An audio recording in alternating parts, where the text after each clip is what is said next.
Hi there, Chris here with another quick tip for you all. In this video we are going to take a look at creating Orky plates and how they're painted. But first we're going to take a look at how they're assembled, or at least how I typically would assemble Orky plates that look like they're welded together and just kind of slapdash and all that, Orky greatness that it is.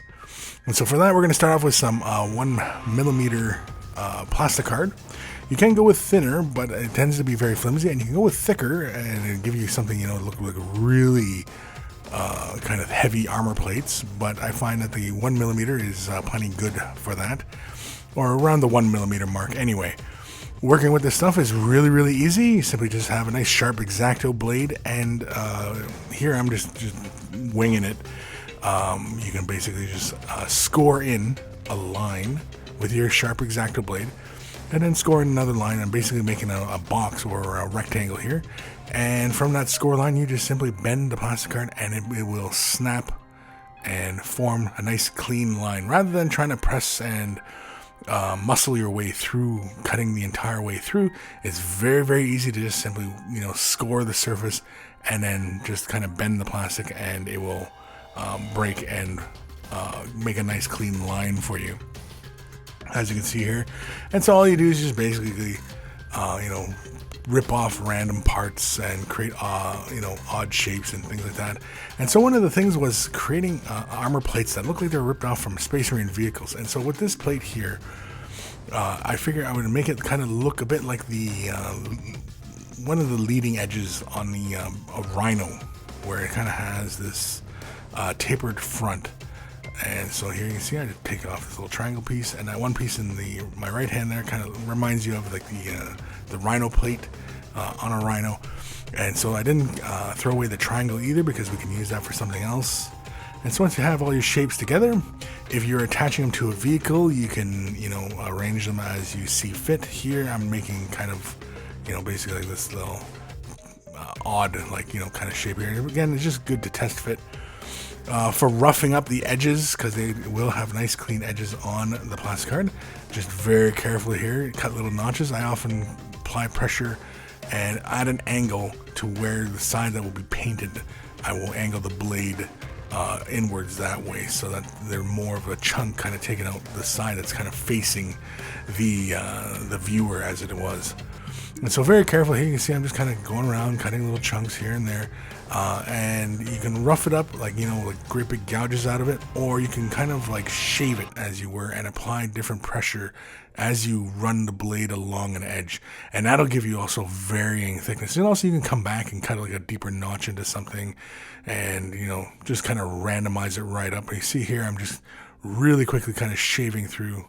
Well, I'm fast forwarding it, but I mean, you can see how it just gives you a nice rough edge. And again, it can give you the impression that, they tore it off, or, they ripped at it, or, maybe they, laser cutted it, who knows.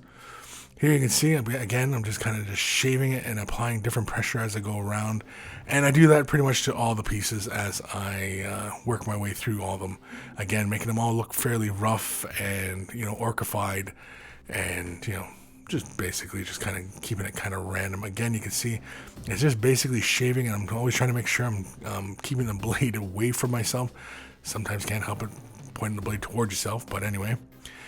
For making quick little bullet holes and things like that, you can simply take your X-Acto blade, find a little point, be careful not to apply too much pressure, or be careful of the placement of your fingers in behind the plastic card, because you are going to apply enough pressure to poke all the way through, and this stuff will give under a certain amount of pressure.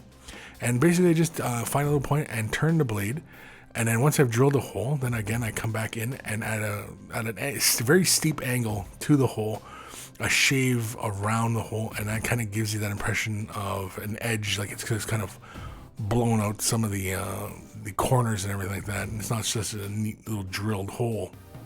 It gives you that impression that it's kind of impacted and blown out chunks of the metal, or things of that kind of nature. Just gives you that impression. And so that's a really quick way of making bullet holes on panels and things like that.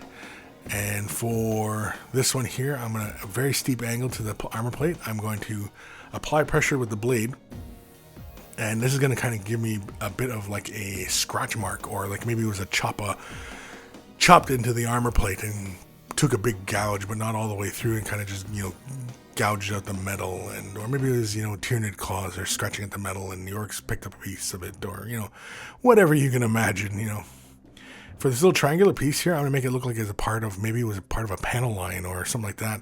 And so here, very quickly, to create panel lines, again, I just create two little parallel lines on the surface. They don't have to be parallel lines, it's just the way I was laying it out. And then with this blade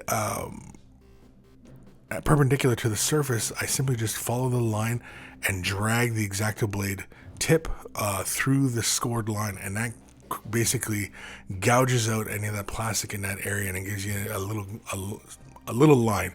As long as you keep it fairly light, you will create a fairly straight line in that area. If you apply too much pressure, you can kind of deviate a bit from the line and what have you. Liquid cement is what I use to apply these pieces together. It's usually the best stuff to use. You can use crazy glue or super glue, but I find that this stuff works best, especially with styrene plastic, as it melts the plastic and forms the bond. And so if you want a really nice strong bond with these pieces here, again, I'm just gluing these sections onto this larger piece. Again, I'm not really thinking of any kind of particular type of design here. I'm just laying little dollops of glue down and placing the panels to it, and kind of just giving you kind of a rough idea of, the side of a battle wagon, or, a truck that has extra armor, or, something along those lines. It's just something kind of random, kind of slapdash. Again, this is just for orkiness, it's kind of just random and crazy, and yeah. So once we have those pieces glued together and we allowed plenty of time to dry, we're going to take some green stuff, roughly equal parts, and we're going to mix these, and we're going to do some fun stuff here. And basically what we're going to do is we're going to give the impression that maybe some of these armor plates are welded together. And so once I have my little ball of green stuff ready to go, I usually just wet the surface wherever I set my green stuff down, just so it doesn't stick to the surface. And basically I take a little chunk here and I basically make a little sausage. And with this little sausage, we are going to lay it out following one of the little lines there. And so with this little top panel here, and maybe it was welded to the bigger panel. And so basically I'm just laying it out, and you can see it's not perfectly straight, and that's fine because welds are rarely ever straight. And with the tip of a ballpoint pen, and I've dipped it in water just so that the green stuff doesn't stick to it, I begin pushing and sliding the green stuff so that you get these little rib shapes. And basically that's all you gotta do is just work your way through, and it gives you the impression that was welded. And if you've ever seen any proper kind of welding, that oftentimes that's how it's done, is they often just are like pushing the metal as they work through. And that's really kind of what the impression you're kind of going for when you're creating this little weld effect. And so again, we're just simply with the ballpoint pen, or if you have a sculpting tool that has a ball on the end, or something along these lines, where you have something kind of roundish at the end that you can kind of push this curvature, would be excellent. And again, you can see we're simply just making the impression that it's welded. We got that little weld through the center, and it's fine if the sides are a little bit bulgy, because again, that represents that the extra metal that's melted. And so again, it just gives you that impression that that's a weld. And so later on, when it comes to painting, we will exaggerate a little bit more. Next, for rivets, simply I'm going to just use green stuff for that. I roll out a little sausage, fairly small.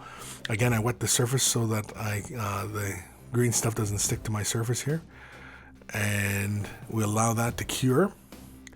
Again, we're making sure that it's nice and thin and small, and as long as you have some pretty consistent areas that are with the same thickness, this will work out just fine. You just don't want the sausage being too varied in thickness, as it goes thick and thin and what have you, right? Grab my X-Acto blade and begin slicing up, I don't even know, 0.5 millimeter, just really, really small little discs, essentially. And I'm just going through the green stuff and just cutting and trying to maintain nice evenness. But again, when you're dealing with so much green stuff like this, that you can't afford to make a boo-boo and cut some other pieces. But again, this is about one of the easier ways to do it. I find a disposable surface here. I'm just using an old cellophane bag, and grab my super glue, grab some tweezers, grab a hold of one of the little rivets. I have a little dollop of the super glue on that plastic, and just simply dunk the rivet into the super glue, and then I place the rivet right where I want it. And that's essentially it. That's really one of the easiest ways to do rivets. You can also get styrene plastic rod. That's, you know, the acquired thickness, and cut it into little shapes. You can also use like hole punches and things like that. Leather punches, also a really great one for doing rivets. But this one here, since we had the green stuff out, and you know it's a bit of a waste not want not kind of situation, I figured I'd show doing little rivets here really quickly.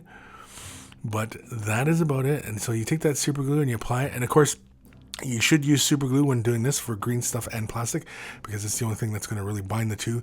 Plastic cement's not going to work for you, or you know, any other kind of glue. Usually the thinner kind of super glue is usually best, as that will dry nice and thin, and it won't you know, bunch up on you or get too thick or anything like that. But again, you keep that green stuff rod handy, because you never know when you need more of it. We've got even more painting tutorials in the Silver MiniWarGaming Vault. You can watch another one today about how I go through and properly apply the Forge World clear red paints. Just click the link in the video description below on the right now. If you don't have a MiniWarGaming Vault membership, you can click on the link and sign up for our free 7-day trial. Make sure that you get the Silver membership so you get access to all the painting tutorials, and you'll get instant access to over 1,000 painting tutorials already in the vault. And so thank you for watching. Happy wargaming.